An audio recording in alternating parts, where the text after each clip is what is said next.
नमस्कार दोस्तों, स्वागत है आपका हमारे चैनल इलीगल नॉलेज में। आज हम ब्रह्मांड और पृथ्वी के सबसे बड़े और रोचक सवाल पर बात करेंगे।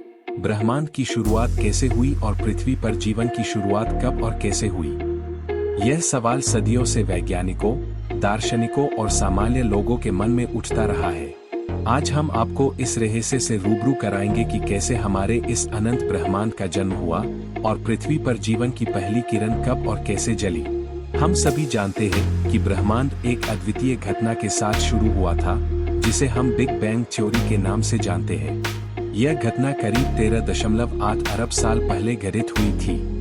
बिग बैंग थ्योरी के अनुसार ब्रह्मांड की शुरुआत एक छोटे, अत्यधिक सघन और गर्म बिंदु से हुई थी।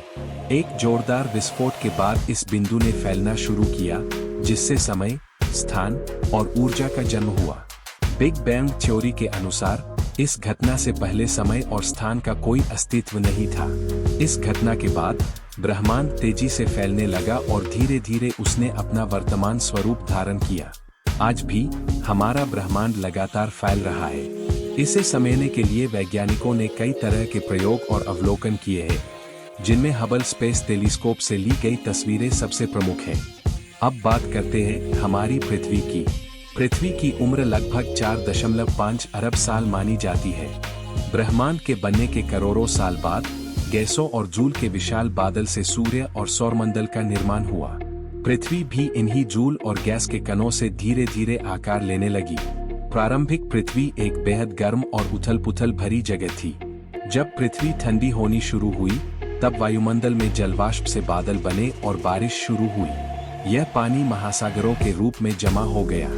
इस समय पृथ्वी पर वातावरण बहुत विषैला था, जिसमें ऑक्सीजन की कमी थी। परंतु धीरे धीरे बदलाव आने लगे और जीवन के लिए अनुकूल परिस्थितियां बनती चली गईं। यह सवाल वैज्ञानिकों को सदियों से परेशान करता रहा है कि जीवन की शुरुआत आखिर कैसे हुई। इस सवाल का उत्तर ढूंढने के लिए कई सिद्धांत दिए गए हैं, लेकिन सबसे प्रचलित थ्योरी प्राइमोर्डियल सूप थ्योरी है। इसके अनुसार शुरुआती पृथ्वी के महासागरों में विभिन्न प्रकार के रासायनिक तत्वों का मिश्रण था, जिन्हें प्राइमोर्डियल सूप कहा गया। लगभग 3.8 अरब साल पहले पृथ्वी के प्राचीन महासागरों में एक रासायनिक प्रतिक्रिया हुई। इस प्रतिक्रिया में हाइड्रोजन, नाइट्रोजन, मीथेन और अमोनिया जैसी गैसों ने सूर्य की ऊर्जा और वायुमंडलीय बिजली के प्रभाव से मिलकर सरल अमीनो एसिड और प्रोटीन का निर्माण किया। ये अमीनो एसिड जीवन की पहली ईंटें मानी जाती है। धीरे धीरे इन अमीनो एसिड ने मिलकर जटिल कोशिकाओं का निर्माण किया, जो जीवन के शुरुआती रूपों का आधार बनी। यह प्रक्रिया बेहद धीमी थी और इसमें लाखों साल लगे, लेकिन अंततः इसने जीवन के सबसे पहले रूप, सिंगल सेल जीवाणु, बैक्टीरिया को जन्म दिया। जब पहली बार सरल रासायनिक अणुओं से प्रोटीन और अन्य जैविक अणुओं का निर्माण हुआ, तब जीवन की प्रक्रिया वास्तव में शुरू हुई। वैज्ञानिकों का मानना है कि ये अणु राइबोन्यूक्लिक एसिड (आरएनए) के रूप में विकसित हुए, जो जीवन के विकास की शुरुआती अवस्था थी। आरएनए के माध्यम से जानकारी का आदान प्रदान और प्रजनन संभव हो सका, और इसने जीवन की पहली इकाइयों को विकसित होने का मौका दिया। पृथ्वी पर जीवन की शुरुआत सरल सिंगल सेल जीवों से हुई, लेकिन लाखों करोड़ों सालों की जैविक विकास प्रक्रिया के दौरान ये जीव अधिक जटिल और बहुकोशिकीय जीवों में बदल गए। यह प्रक्रिया कई चरणों में हुई और इसे हम इवोल्यूशन के नाम से जानते हैं। धीरे धीरे पौधों, जानवरों और मनुष्यों तक का विकास संभव हुआ। क्या जीवन का अस्तित्व केवल पृथ्वी तक सीमित है? अब सवाल उठता है कि क्या जीवन केवल पृथ्वी तक ही सीमित है, या फिर ब्रह्मांड के अन्य हिस्सों में भी जीवन हो सकता है? वैज्ञानिक इस सवाल का उत्तर ढूंढने के लिए लगातार खोजबीन कर रहे हैं।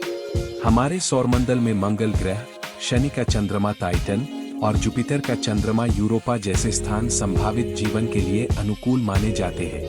इसके अलावा अन्य तारामंडलों के ग्रहों पर जीवन की संभावना को लेकर भी शोध जारी है। वैज्ञानिक मानते हैं कि जिस तरह पृथ्वी पर जीवन की शुरुआत हुई, उसी तरह किसी अन्य ग्रह पर भी जीवन संभव हो सकता है। तो दोस्तों, यह थी ब्रह्मांड और पृथ्वी पर जीवन की शुरुआत की एक अद्भुत कहानी। यह सोचने वाली बात है कि हम इस विशाल ब्रह्मांड में कितने छोटे हैं और हमारे अस्तित्व की कहानी कितनी अद्वितीय है।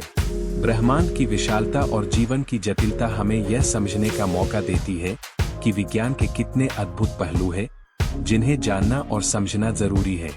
आने वाले वीडियो में हम और भी रहस्यमय और रोचक विषयों पर चर्चा करेंगे, तो जुड़े रहिए हमारे साथ। और अगर आपको यह वीडियो पसंद आया हो तो लाइक, शेयर और सब्सक्राइब करना न भूलें।